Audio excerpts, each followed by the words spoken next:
All right, let's talk about investing. When you get right down to it, there are really two main camps, two completely different ways of looking at the market. So, are you someone who trusts the charts, trying to decode the psychology of the crowd? Or are you the type to dig into a company's balance sheet, focusing on its actual real-world value? Today, we're breaking down these two powerful and totally opposite philosophies. This is it. This is the question every single person in the market faces. Doesn't matter if you're a seasoned pro on Wall Street or just getting started. You look at a stock and you've got to make the call. Am I buying? Am I selling? Or do I just sit tight? Well, how you answer that question, it probably says a lot about which school of thought you follow. For a long time now, investors have been walking two very different paths to find that answer. They both start in the same place, wanting to make a good decision, but they head in completely opposite directions. One path leads into the digital world of charts and patterns, and the other leads to the brick-and-mortar world of companies and their finances. So on one side, you have technical analysis. This is all about reading the market's mood, the collective psychology, through the patterns you see on a price chart. And on the other side, that's fundamental analysis. These folks ignore all that day-to-day noise and focus on one thing, the company's real, underlying value. Let's kick things off with the technical side. Okay, first up, technical analysis. If you're in this camp, you believe that a stock chart is telling you a story. The idea is that everything you could possibly need to know, from investor fear to pure unadulterated hype, it's all baked right into the price and volume you see on the screen. To put it simply, technical analysis is all about using what happened in the past to guess what might happen next. The core belief here is that history tends to repeat itself. Why? Because human psychology, that classic tug-of-war between fear and greed that drives the markets, creates patterns that show up again and again. And to spot these patterns, analysts have this huge toolkit of what they call indicators. You can think of them like different camera lenses, each one giving you a unique view of the market action.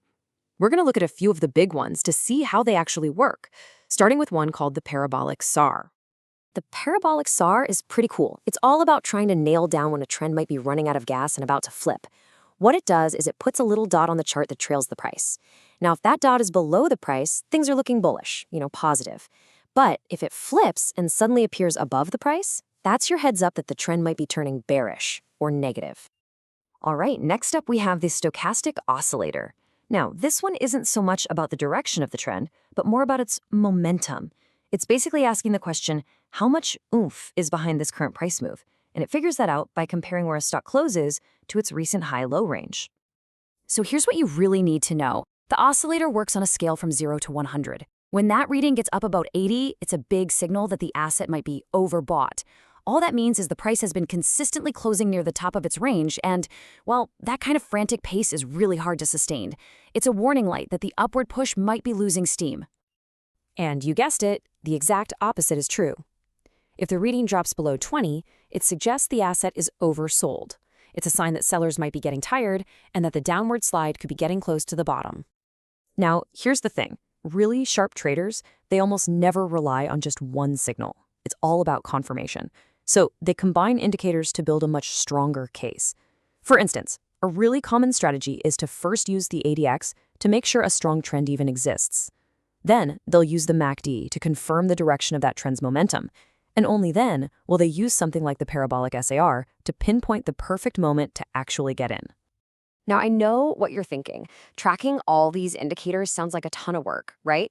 Well, this is where technology really changes the game. What used to be the art of reading charts has now become the science of writing code. We can literally automate this entire process.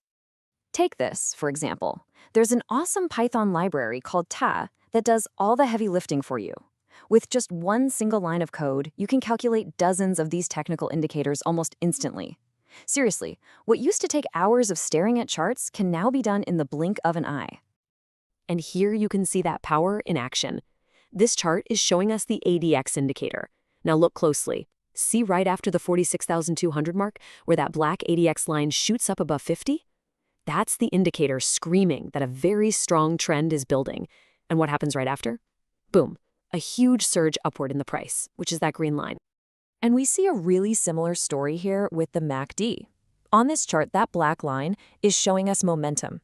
And check this out. Those moments where it crosses above that center zero line, they often line up perfectly with the start of a big upward move in price. It's just a really powerful visual clue that the momentum is shifting gears. Okay, let's hit the brakes and do a complete 180. We are leaving the world of the chartist behind and stepping into the shoes of a detective. Welcome to fundamental analysis.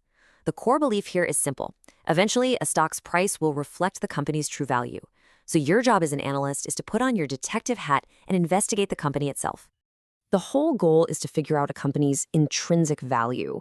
And that means you're digging into everything, combing through financial statements, sizing up the leadership team, checking out the competition, and just understanding where this company fits into the bigger economic picture.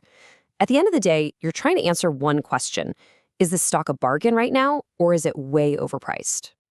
But you might be thinking, hey, in a world with high-speed trading, isn't all this info priced in immediately?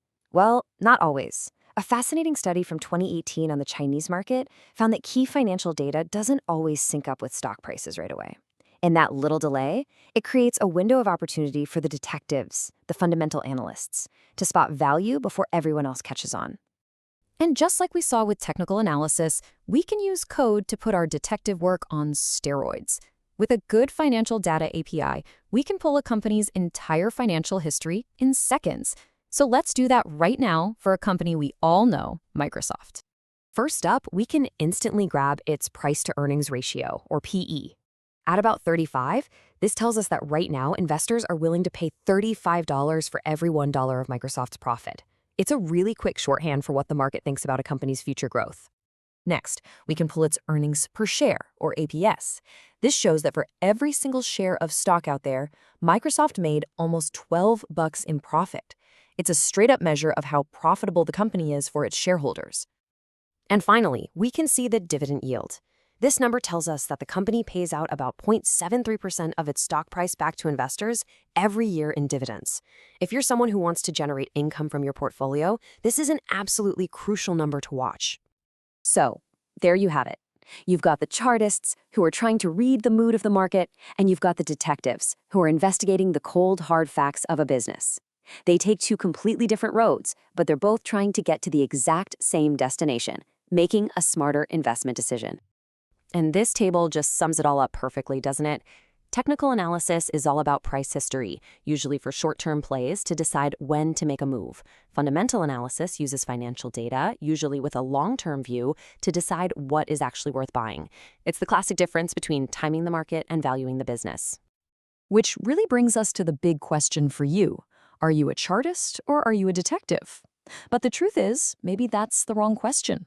Neither one is right or wrong. They're just different tools for an investor's toolbox. The real skill might be in knowing which tool is right for which job, or, even better, learning how to use them both together to get the clearest possible picture of the market.